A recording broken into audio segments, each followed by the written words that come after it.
بسم اللہ الرحمن الرحیم، السلام علیکم۔ ماہ رمضان کی خصوصی ٹرانسمیشن رونق رمضان میں آپ کو خوش آمدید کرتے ہیں۔ میں ہوں زہرا رضا۔ امید کرتے ہیں کہ آپ سب لوگ خیریت سے ہوں گے اور آج کا روزہ بھی خیر و عافیت کے ساتھ گزر رہا ہوگا۔ الحمدللہ آج ہم 9ویں روزے کی افطار کی جانب جو ہے بڑھ رہے ہیں۔ آج جمعۃ المبارک بھی ہے، تو آج کے دن کی تمام تر رحمتیں، برکتیں اور فضیلتیں آپ لوگوں کو مبارک ہوں۔ پروگرام کا آغاز کرتے ہیں آج اس دعا کے ساتھ کہ اللہ تعالیٰ ہماری تمام تر عبادات کو، تمام تر حاجات کو اور دعاؤں کو قبول فرمائے، آمین۔ آج ہم ایک بہت ہی اہم موضوع کے حوالے سے بات کریں گے۔ دین میں بھی اس کی سخت الفاظ میں تاکید کی گئی ہے۔ آج کا ہمارا موضوع ہے حسن اخلاق، یعنی اچھا اخلاق۔ دین اسلام اپنے ماننے والوں کو اچھے اخلاق کی ترغیب دیتا ہے اور برے اخلاق سے جو ہے وہ روکتا ہے۔ ایسی کوئی بھی چیز، کوئی بھی عادت جو معاشرے میں خیر و بھلائی کا باعث بنے، اس کا حکم دیتا ہے، اور ہر وہ چیز، ہر وہ عادت جو کہ معاشرے میں بگاڑ پیدا کرتی ہے، خرابی پیدا کرتی ہے، فساد پیدا کرتی ہے، اس سے اسلام جو ہے روکتا ہے۔ اسلام نے اچھے اخلاق کو ایمان اور اسلام کی نشانی بتایا ہے۔ قرآن مجید کی اگر بات کی جائے تو قرآن مجید میں بہت ساری آیات ایسی ہیں جس میں ہمیں حسن اخلاق کی ترغیب دی گئی ہے۔ اللہ تعالیٰ قرآن مجید میں ارشاد فرماتا ہے، اللہ تعالیٰ کا عدل کا، بھلائی کا اور قرابت داروں کے ساتھ حسن سلوک کرنے کا حکم دیتا ہے، بے حیائی کے کاموں، ناشائستہ حرکتوں، ظلم و زیادتی سے روکتا ہے، وہ خود تمہیں نصیحت کر رہا ہے کہ تم نصیحت حاصل کر لو۔ یعنی قرآن کریم ہمیں ایک طرف اچھے اخلاق کی ترغیب دے رہا ہے اور دوسری طرف جو بد اخلاقی ہے اس سے بھی روکتا ہے۔ اس حوالے سے اللہ تعالیٰ قرآن مجید میں ایک اور جگہ ارشاد فرماتا ہے کہ اے ایمان والو، مرد دوسرے مرد کا مذاق نہ اڑائیں، ممکن ہے کہ یہ ان سے بہتر ہوں۔ اسی طرح عورتیں دوسری عورتوں کا مذاق نہ اڑائیں، ممکن ہے یہ اللہ کے نزدیک ان سے بہتر ہوں۔ حضور کریم صلی اللہ علیہ وآلہ وسلم نے بھی متعدد جگہ پر جو ہے ہمیں حسن اخلاق کی تعلیم فرمائی ہے، اور میں چاہوں گی کہ کچھ احادیث مبارکہ جو ہے وہ آپ کی خدمت میں پیش کر سکوں۔ سرکار دو عالم صلی اللہ علیہ وآلہ وسلم کا ارشاد ہوتا ہے کہ مومنوں میں افضل ترین مومن وہ ہے جس کا اخلاق اچھا ہو۔ ایک اور موقع پر آپ صلی اللہ علیہ وآلہ وسلم ارشاد فرماتے ہیں کہ اللہ تعالیٰ کو تمام بندوں میں محبوب ترین بندہ وہ ہے جس کا اخلاق اچھا ہو۔ ایک اور جگہ ارشاد ہوتا ہے کہ ترازو میں اگر کوئی چیز سب سے زیادہ بھاری ہوگی تو وہ بہتر اخلاق ہے۔ اور ایک اور حدیث جو کہ بہت ہی اہم ہے، رسول کریم صلی اللہ علیہ وآلہ وسلم فرماتے ہیں کہ قیامت کے روز تم میں سے مجلس کے اعتبار سے میرے قریب وہ ہوگا جس کا اخلاق اچھا ہوگا، جس کا اخلاق بہتر ہوگا۔ یعنی اگر ہم روز قیامت حضور صلی اللہ علیہ وآلہ وسلم کے قریب ہونا چاہتے ہیں، ان کا ساتھ چاہتے ہیں، تو ہمیں دیکھنا ہوگا کہ ہمارا اخلاق کیسا ہے۔ اس پر آج ہم تفصیلی گفتگو کریں گے، علماء کرام ہمارے ساتھ موجود ہوں گے، لیکن ابھی وقت ہوا ہے ہمارے سیگمنٹ افطار اراؤنڈ دی ورلڈ کا، اور آج ہمارے سیگمنٹ میں موجود ہیں شیف زاہد جن کا تعلق ہے اواری ٹاور سے۔ ان کو ویلکم کرتے ہیں شو میں۔ السلام علیکم شیف زاہد۔ وعلیکم السلام، کیسی ہیں آپ؟ میں بالکل ٹھیک ٹھاک، آپ کیسے ہیں؟ الحمدللہ۔ تو شیف زاہد آج مجھے بتائیے کہ ہم کون سی ریسیپی جو ہے وہ بنانے جا رہے ہیں؟ آج ہم نے جو ریسیپی چوز کی ہے وہ عرب ریجن سے چوز کی ہے۔ اس کا نام، عربک نام جو ہے وہ شیخ المحاشی ہے۔ شیخ المحاشی یعنی اسٹف ایگ پلانٹ۔ اچھا، ہاں، تو آج ہم اسٹف کریں گے اس کو۔ ایگ پلانٹ لے لیے اس کے لیے ہم نے، تو یہ ریسیپی میں آپ کو بتا دیتا ہوں کہ بیبی ایگ پلانٹ لے لیں یا پھر میڈیم سائز کے جو بیگن ہوتے ہیں ہمارے گھروں میں وہ ان کو یوز کر سکتے ہیں۔ مٹن کا قیمہ ہے ہمارے پاس جی، پھر پیاز ہے، ٹماٹر ہے، گرم مسالہ ہے، ثابت دھنیا ہے، اور اسی طرح جو ہم نے تھوڑا سا پاکستانی فیوژن ٹچ دینے کے لیے تھوڑا سا اس میں دھنیا فریش والا اور ہری مرچ مکس کیے تاکہ وہ ایک اپنا ذائقہ بھی اس میں ایڈ ہو جائے تھوڑا سا۔ صحیح، تو اسٹارٹ کرتے ہیں شیف۔ بڑا ایک ڈفرینٹ سی اور یونیک سی جو ہے ڈش بنا رہے ہیں، اور میں نے تو نام بھی اس کا پہلی بار سنا ہے، شیخ المحاشی۔ یہ عربک نیم ہے؟ Stuff egg plant. ان کو ہم لینتھ وائز کاٹ لیں گے جی، ایگ پلانٹس کو۔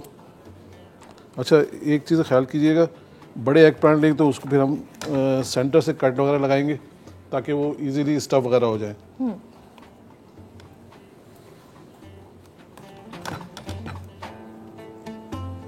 یہ کاٹنے کے بعد ہم تھوڑا سا سینٹر میں ٹک لگائیں گے تاکہ جو ہماری اسٹفنگ ہے وہ اندر تک موجود رہے اس کے اندر.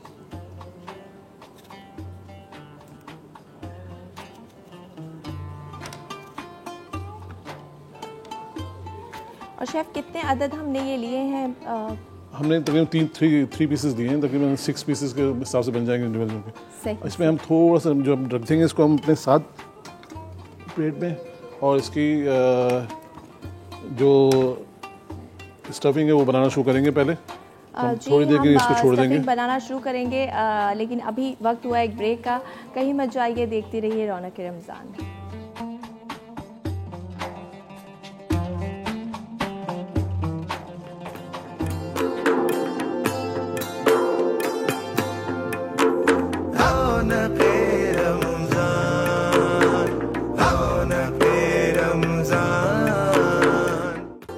رونق رمضان میں آپ کو پھر سے ایک بار خوش آمدید کرتے ہیں, اور شیف زاہد ہمارے ساتھ موجود ہیں فرام اباری ہوٹل. اور آج جو وہ ڈش بنا رہے ہیں بڑی مزیدار سی ایک یونیک سی ڈش ہے. جی شیف آپ بتائیے گا ہم نے بریک میں کیا کیا ہے؟ بریک بنانے سے پہلے ہم نے اس کو جو ہمارے بیگن تھے ان کو ہم نے 2 پیس کیے تھے, اس میں تھوڑا سا ہم نے ٹک وغیرہ لگایا تھا, اور ان کو ہم نے فرائی کر لیا تھا. فرائی کر کے ہم نے نکال دیا. اب ہم جو ہے اس کی اسٹفنگ بنانے جا رہے ہیں. تو سب سے پہلے ہم ڈالڈا کا آئل لیں گے. اچھا, اس سے بریک پہ ہم نے تھوڑا سا اس کو سوتے کر لیا ہے اپنے قیمے کو پیاز کے ساتھ تھوڑا سا. تو اب اس کے بعد ہم تھوڑی جو دوسری چیزیں ہیں ان کو ایڈ کرتے جائیں گے اس کے اندر. صحیح. تو بریک میں ہم نے یہ کیا کہ جو ہمارے پاس بینگن تھے اس کا ہم نے کٹ لگایا, اس کے اندر کا جو گودا ہوتا ہے وہ نکال کے اس کو فرائی کر لیا. اور اب ہم اس کی اسٹفنگ جو ہے وہ بنانے جا رہے ہیں. فرائنگ پین میں سب سے پہلے ہم نے لیا ہے ڈالڈا کوکنگ آئل, کیونکہ ڈالڈا جو ہے وہ کوالٹی اور صحت پر کمپرومائز نہیں کرتا, غذائیت سے بھرپور ہے اور آپ کے کھانے کو مزید ہیلدی اور ٹیسٹی بنا دیتا ہے. اور شیف ماؤں کا جو اعتماد ہے کئی سالوں سے وہ ڈالڈا پر ہے. جی بالکل. ڈالڈا کے اندر جو ہم ایز اے کچن میں دیکھتے ہیں اس میں اے اور ڈی تک جو ہے اس کے انگریڈینٹس وغیرہ ہوتے ہیں, وٹامنس اس کے اندر بہت زیادہ ہے. اور اس کے علاوہ تقریباً ہر گھر کی جو مطلب مانگ ہے وہ ڈالڈا ہی ہے. جی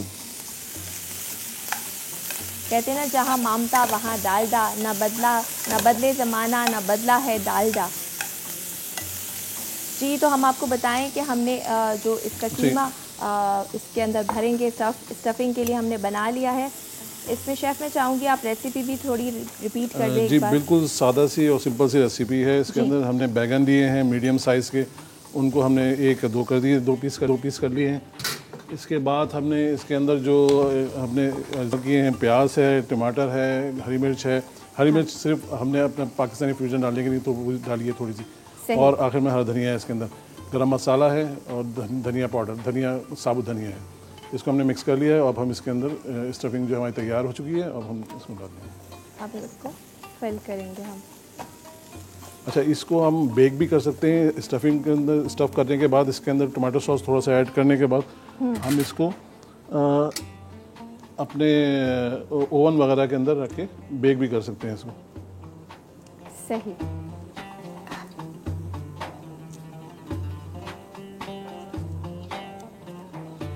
ویجیٹیبل کوئی سی بھی یوز کر سکتے ہیں ہم, ایگ پلانٹ کے علاوہ بھی دوسری ویجیٹیبل وغیرہ جو ہے آپ وہ بھی یوز کر سکتے ہیں. تورئی وغیرہ دیکھا ہے کہ کریلوں کو جو ہے بھرا جاتا ہے, اور بینگن میں فرسٹ ٹائم میں دیکھ رہی ہوں کہ قیمہ جو ہے ہم بھر رہے ہیں. بڑی اچھی سی ایک ریسیپی ہے اور کتنی آسانی سے دیکھیں یہ فل ہو رہا ہے. دیکھیں بیگن جو ہے وہ جو جس کو بولتے ہیں قیمے والے بیگن, بھرے بیگن یا پھر اسٹف ہوئے بیگن, تو وہ تو ہماری ایک روایتی ڈش ہے. لیکن یہ جو ہم ڈش بنا رہے ہیں یہ ابھی جو ہمارے گلف ریجن ہے اس کی ایک خاص ڈش ہے. جی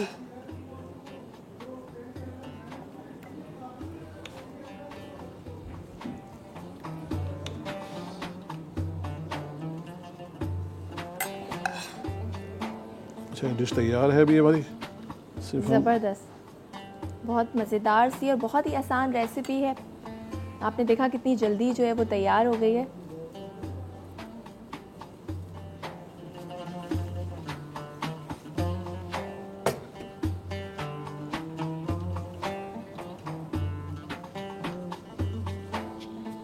اور جی تو یہ ہماری ایک بڑی مزیدار سی ڈش جو ہے وہ تیار ہو گئی ہے. اور شیف اس کے بعد آپ ہمیں کون سی ڈرنک بتانے جا رہے ہیں, اس کا نام بتا دیں, پھر ہم اس میں ایک بہت مزیدار سی ڈرنک ہے موتی چور کے لڈو. ہم سب بہت واقف ہیں موتی چور کے لڈو سے. موتی چور کی لسی بنانے جا رہے ہیں. اچھا. تو جو اجزاء ہم موتی چور کے لڈو کے طور پر یوز کرتے ہیں اس کو ہم لسی کے اندر مکس کریں گے, تو موتی چور لسی ہے. تو جناب آج کی ہماری جو دونوں ڈشز ہیں وہ بڑی یونیک ہیں. آپ نے دیکھا کہ ایگ پلانٹ میں کس طرح سے ہم نے قیمہ بھرا, اور اب ہم موتی چور کے لڈو آپ نے کھائے تو ہوں گے لیکن اس کی لسی نہیں پی ہوگی. تو آج ہم آپ کو لسی کی بھی ریسپی بتائیں گے, کہیں مت جائیے, دیکھتے رہیے رونق رمضان.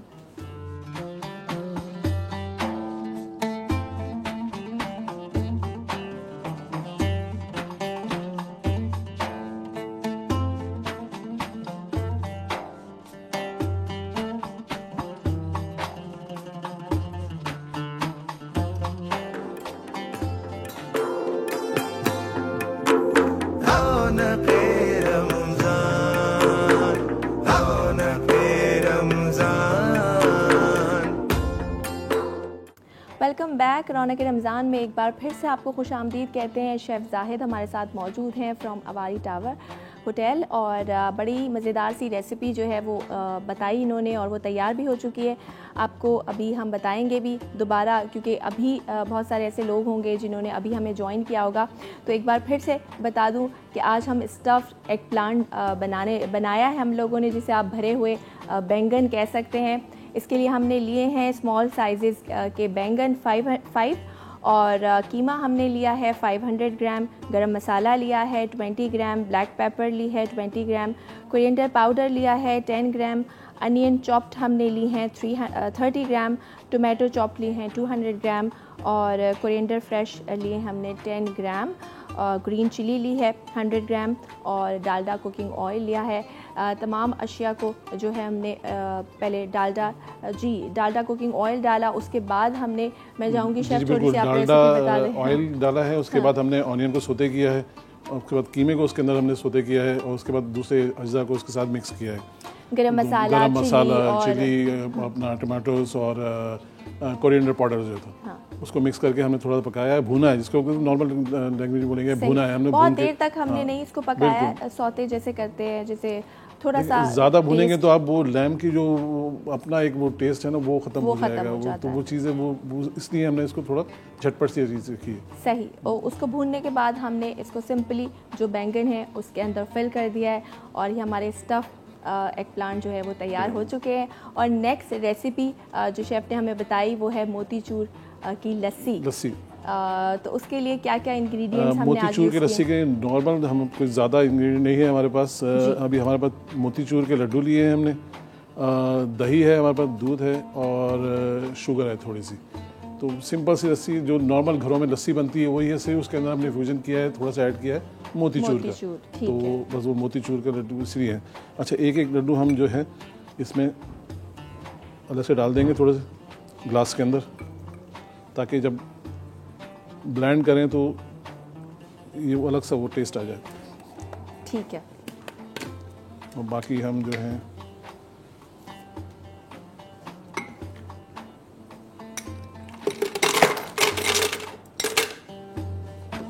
آئس لے لیں گے.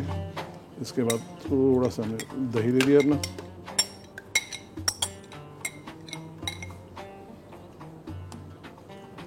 لڈو ڈالیں گے, اور شوگر ایڈ کریں گے تھوڑا. صحیح. آخر میں ہم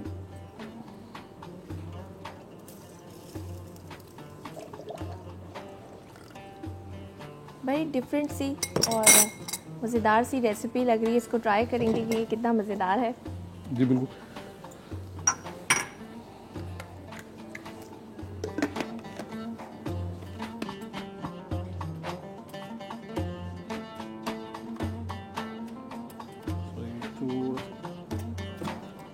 جی موتی چور کی لسی ہم بنانے جا رہے ہیں. اس کے لیے بھی میں آپ کو بتا دوں کہ ہم نے کیا لیا ہے. موتی چور کے لڈو لیے ہیں 3 عدد, اس میں ہم نے یوگرٹ لیا ہے 200 گرام, ملک لیا ہے, اور اس کے ساتھ ہم نے شوگر لی ہے.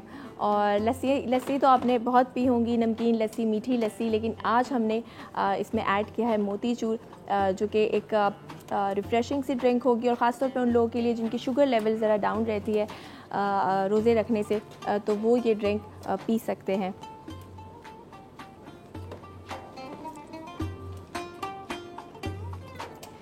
جی تو شیف جو ہے وہ انگریڈینٹس ڈال رہے ہیں, اور آپ کو بتا دیں پہلی ریسیپی بھی جو آج ہم نے بنایا ہے اسٹف ایگ پلانٹ, بہت ہی مزیدار سی یونیک سی ریسیپی ہے. اکثر ہم دیکھتے ہیں نا کہ ہم نے بگھارے بینگن ہمارے یہاں بنتے ہیں, یا کریلا جو ہے وہ اسٹف بنتا ہے جس میں قیمہ ایڈ کر دیا جاتا ہے, لیکن آج ہم نے کیا ہے بینگن کے اندر اسٹفنگ قیمے کی. اس کے لیے ہم نے لیے تھے اسمال سائزز کے بینگن لیے تھے, اور قیمہ لیا تھا 500 گرام. اس کے ساتھ ہم نے گرم مسالہ لیا تھا 20 گرامز, بلیک پیپر لی تھی, کورینڈر پاؤڈر لیا تھا, انین لیے تھے چاپ, ٹومیٹو لیے تھے چاپ, اور کورینڈر فریش لیے تھے 100 گرام. اور بڑی آسان سی ریسیپی تھی کہ ہم نے اس میں آئل ڈالا, اور جو اپنا قیمہ تھا اسٹفنگ کے لیے اس میں ہم نے قیمے میں جو سارے انگریڈینٹس ہے جیسے گرم مسالہ ہے, چاپڈ انین ہے, ٹومیٹو ہیں چھوٹے چھوٹے, وہ ہم نے ڈال کے اس میں گرین چلی ایڈ کی, اور اس کو ہلکا ہلکا سوتے کیا, کیونکہ بہت زیادہ پکانے سے یہ ہوتا ہے کہ آپ کا جو ٹیسٹ ہے وہ چلا جاتا ہے اسٹفنگ. اور اس کے بعد جو ہے ہم نے بینگن میں اس کو بھر لیا, اور ہماری ڈرنک بھی تیار ہو رہی ہے. جی شیف. بس یہ آخری مراحل میں ہے. جی تو ہماری ڈرنک تیار ہو رہی ہے, اور آپ لوگ بھی ہمیں کال کر سکتے ہیں, اور کوئی بھی ریسیپی اگر آپ چاہتے ہیں کہ ہم آپ پروگرام میں انکلوڈ کریں اور ہم بنائیں, ہمارے شیف کیونکہ بڑی مزیدار سی جھٹپٹ سی ریسیپیز بتاتے ہیں, تو آپ بھی اپنی ریسیپی جو ہے ہمیں بتا سکتے ہیں. اور ہماری ڈشز تیار ہیں. وقت ہوا ہے ایک بریک کا, کہیں مت جائیے, دیکھتے رہیے رونق رمضان.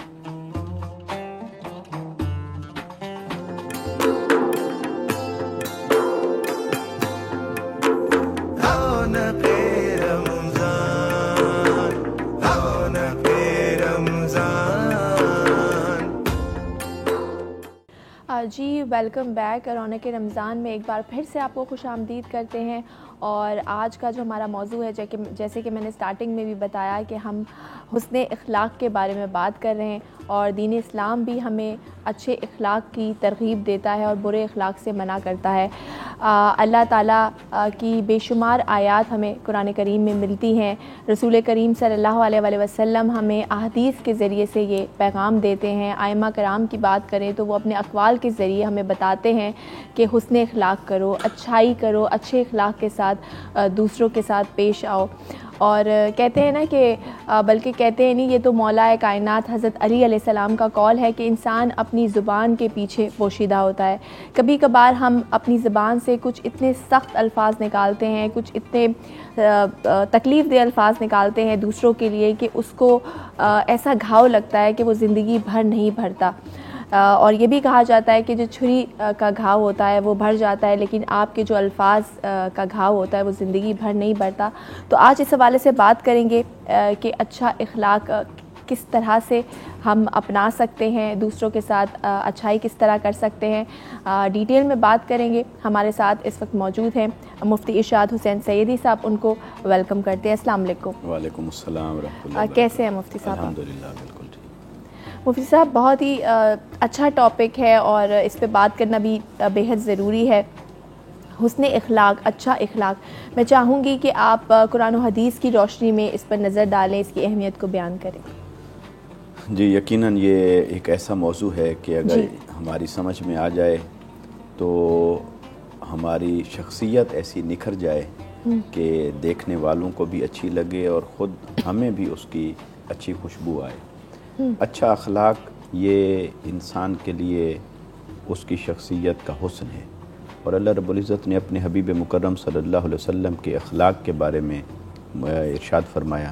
فرمایا وَإِنَّكَ لَعَلَىٰ خُلُقٍ عَظِيمٍ. اے حبیب صلی اللہ علیہ وسلم, بے شک آپ خلق عظیم پر فائز ہیں, بہت بڑے خلق پر آپ فائز ہیں. اور ایک اور مقام پر اللہ رب العزت نے آقا علیہ الصلوۃ والسلام کی پوری سیرت کو, آپ کے اعمال, آپ کے اقوال افعال ان تمام چیزوں کو اللہ رب العزت نے فرمایا لقد کان لکم فی رسول اللہ اسوۃ حسنہ، کہ تحقیق رسول اللہ صلی اللہ علیہ وسلم کی زندگی میں تمہارے لیے بہترین نمونہ ہے۔ تو گویا کہ آقا علیہ السلام کی سیرت ہمارے لیے بہترین سیرت ہے، بہترین نمونہ ہے، آپ کے اخلاق ہمارے لیے بہترین نمونہ ہیں، اور آپ کو اللہ رب العزت نے خلق عظیم پر فائز فرمایا ہے۔ یہاں اگر ہم قرآن مجید کے اسلوب پر غور کریں تو بڑی ایک لطیف بات ہے، وہ یہ کہ قرآن نے یہ نہیں کہا آقا علیہ السلام کے لیے کہ اے نبی آپ کے اخلاق اچھے ہیں، یا آپ کے اخلاق عظیم ہیں، یا آپ اچھے اخلاق والے ہیں، آپ عظیم اخلاق والے ہیں، یوں نہیں فرمایا، بلکہ فرمایا آپ خلق عظیم پر ہیں۔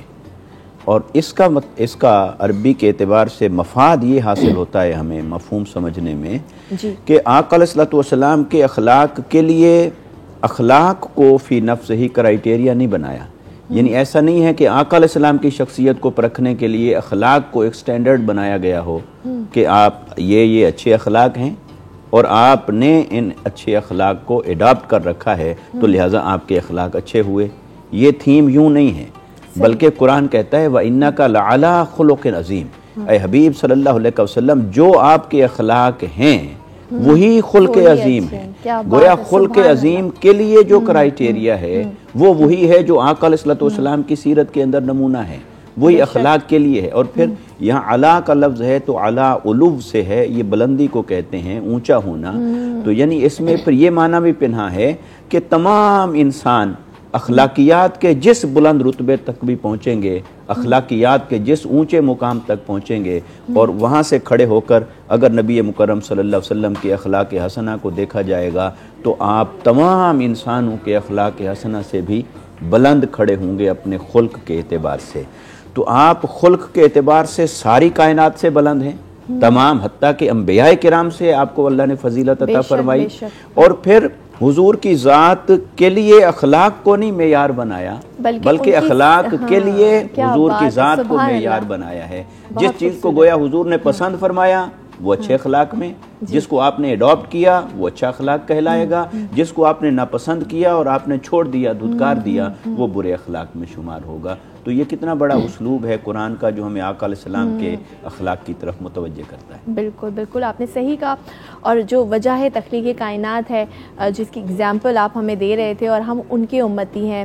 مفتی صاحب میں آپ سے پوچھنا چاہوں گی کہ ہم دیکھتے ہیں کہ رسول کریم صلی اللہ علیہ وسلم کی زندگی کہ ایک ضعیف عورت جو ان پہ کوڑا پھینکتی تھی روز، اور ایک دن وہ نہیں آتی تو آپ صلی اللہ علیہ وسلم اس کی عیادت کے لیے جاتے ہیں، جیسا کہ آپ نے بولا کہ اخلاق کے بلند ترین مرتبے پر فائز ہیں، اور ہم ان کے امتی ہیں، ان کے ماننے والے ہیں، لیکن بڑے افسوس کے ساتھ اگر ہم دیکھتے ہیں کہ ہمارے جو رویے ہیں وہ ہم سب جانتے ہیں کہ ہمارے رویے کیسے ہیں، تو کیا وجہ ہے کہ ہم ان کو تو مانتے ہیں لیکن ان کی نہیں مانتے؟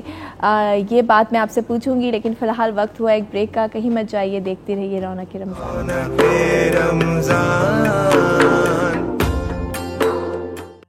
رونق رمضان میں ایک بار پھر سے آپ کو خوش آمدید کرتے ہیں۔ بات کر رہے ہیں حسن اخلاق کی، اور علماء کرام ہمارے ساتھ موجود ہیں۔ ابھی سروت عسکری صاحبہ بھی ہمیں جوائن کر چکی ہیں، ان کو بھی ویلکم کریں گے شو میں۔ السلام علیکم سروت صاحب، کیسی ہیں آپ؟ الحمدللہ ٹھیک ہے۔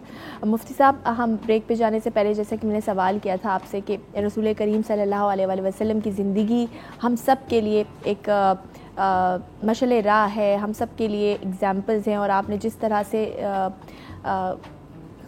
اس کی اہمیت بیان کی حسن اخلاق کی کہ رسول اللہ کا جو اخلاق ہے وہ ان ساری چیزوں کو دیکھتے ہوئے، مطلب جو وہ کام کر رہے ہیں اچھا، وہ ہمارے لیے اچھا اخلاق ہے، جس سے وہ منع کر رہے ہیں وہ ہمارے لیے اس سے ہمیں منع فرمایا۔ تو ان کے اخلاق کی ہم بات کر رہے تھے کہ بہت ساری ایسی اگزامپلز ہیں، جیسے کہ ایک میں نے بتائی تھی کہ ایک عورت بچپن سے پڑھتے آ رہے ہیں کہ جس طرح سے رسول کریم صلی اللہ علیہ وسلم کی اوپر کچرا پھینکتی تھی، اور ایک دن جب وہ نہیں آئی تو آپ خود چل کر اس کی عیادت کے لیے گئے۔ اس طرح سے بہت ساری اگزامپلز ہیں، اور اگر ہم اپنے رویے دیکھیں تو ہمارے رویے اس کے بالکل برعکس نظر آتے ہیں۔ تو کیا وجہ ہے کہ ہم ان کے امتی ہیں، ان کو مانتے ہیں لیکن ان کی نہیں مانتے؟ یقیناً یہ ایک لمحہ فکریہ ہے، اور ہم میں سے ہر ایک کو سوچنا چاہیے اور اپنا محاسبہ کرنا چاہیے۔ آقا علیہ السلام کے اخلاق کریمانہ اتنے بلند رتبے پر تھے کہ انسانیت قیامت تک اپنے لیے اگر نجات چاہتی ہے تو اس کے سوا کوئی اور راستہ نہیں ہے۔ اور آقا علیہ الصلوۃ والسلام کی طبیعت مبارکہ جس قدر نرم تھی، دوسروں کے ساتھ درگزر فرمانے والے، ان کو معاف فرمانے والے، اور کبھی آپ نے انتقام نہیں لیا۔ اور جیسے یہ ایک واقعہ اگرچہ یہ سیرت کی کتب میں آیا ہے مگر حدیث کی کتب میں اس کا کوئی حوالہ نہیں ملتا، مگر یہ کہ سیرت کی کتب میں بیان ہوا، اور آقا علیہ الصلوۃ والسلام کی سیرت مطہرہ کے ایسے بے شمار واقعات ہیں کہ آپ نے اپنے ساتھ ناروا سلوک کرنے والوں کو بھی معاف فرما دیا، درگزر فرما دیا۔ جیسے کہ سب سے اس کا حسین نمونہ نظر آتا ہے فتح مکہ کے موقع پر، جب آقا علیہ الصلوۃ والسلام نے مکہ کو فتح کر لیا، اور جو دشمن تھے اور سالہ سال جو لڑتے رہے اور جنہوں نے یہاں سے مسلمانوں کو نکلنے پر مجبور کیا، اور خود آقا علیہ السلام کو ہجرت کرنا پڑی یہاں سے، آج وہ سارے سرنگوں کھڑے تھے سر جھکائے حضور کے سامنے۔ تو آقا علیہ السلام نے پہلے ان سے پوچھا، تم مجھ سے کس طرح کے حسن سلوک کی توقع رکھتے ہو؟ تو انہوں نے کہا کہ آپ کریم ہیں اور کریم کے بیٹے ہیں، کریم کے بھائی ہیں، تو آپ ہمارے ساتھ نرمی کریں گے۔ تو آقا علیہ الصلوۃ والسلام نے جب ان کی زبانوں سے یہ گواہی سن لی اپنے اخلاق کے بارے میں، تو پھر آپ نے اناؤنس فرمایا لا تثریب علیکم اليوم، آج کے دن تمہارے اوپر کوئی گرفت نہیں، کوئی انتقام نہیں، کوئی بدلہ نہیں، کوئی مواخذہ نہیں۔ ہماری جہاں تک صورتحال ہے، جب ہم اپنے کردار کو دیکھتے ہیں تو قرآن مجید کی وہ سورہ الحجرات کی آیت مبارکہ مجھے یاد آ رہی ہے کہ اعراب کا ایک گروہ دیہات سے صحابہ کرام حضور کی بارگاہ میں آئے اور انہوں نے کہا کہ ہم ایمان لائے، تو قرآن نے انہیں کہا کہ قالوا آمنا قل لم تؤمنوا ولکن قولوا اسلمنا۔ اللہ نے فرمایا کہ اے حبیب انہیں کہیے کہ تم ایمان نہیں لائے، ابھی تم اسلام میں داخل ہوئے۔ ایمان کا دعویٰ تب کرنا جب ایمان تمہارے دل میں رچ بس جائے۔ تو آج ہمیں اپنی زندگیاں ایسے نظر آتی ہیں کہ جیسے ہم نے اقرار کر کے دین میں داخل تو ہو گئے، اسلام میں تو داخل ہو گئے اور اپنے آپ کے ساتھ مسلمان بھی لکھوا لیا، لیکن ہمارا کردار اس کی گواہی نہیں دیتا، ہمارے اخلاق اس کی گواہی نہیں دیتے، ہمارا لین دین، ہمارا گھر کے اندر جو فیملی میں ایک دوسرے کے ساتھ ریلیشن ہے، جو رشتہ داروں کے ساتھ ہمارے تعلق ہیں، جو ہمسائے کے ساتھ ہمارا تعلق ہے، تجارت میں، لین دین میں، معاشرتی حوالے سے جو ہمارے اخلاقیات ہیں، وہ اس بات کی گواہی نہیں دیتے کہ ہم اس نبی کے ماننے والے ہیں کہ جن کے اخلاق پر دشمن بھی کوئی انگلی نہیں اٹھا سکتا۔ تو لہٰذا آج ہمیں ریویو کرنا ہوگا کہ جیسے ہم نے دین کی دیگر تعلیمات کو چھوڑ رکھا ہے عملی طور پر، اسی طرح پریکٹیکلی ہم نے آقا علیہ السلام کے اخلاق کریمانہ کو بھی چھوڑ رکھا ہے۔ اور یاد رکھیے ہمارے پاس اس کے سوا کوئی راستہ نہیں ہے اللہ کی رضا کا کہ ہم اپنے اخلاق کو ویسا کر لیں جیسے اخلاق ہمیں ہمارے نبی صلی اللہ علیہ وسلم نے عطا فرمائے۔ آپ نرمی سے بات کرنے والے تھے، خندہ پیشانی سے ملنے والے تھے، مسکرانے والے تھے، لوگوں کے ساتھ آسانی پیدا کرنے والے تھے ان کے لیے، اور ہمیشہ لوگوں کو درگزر فرمانے والے۔ بے شک بے شک۔ ثروت عسکری صاحبہ، جیسے کہ مفتی صاحب نے بھی بتایا، بہت ایگزامپلز بھی ہیں ہمارے لیے کہ نبی کریم صلی اللہ علیہ وآلہ وسلم کا جو اخلاق تھا وہ ہم سب کے لیے ایک ایگزامپل ہے۔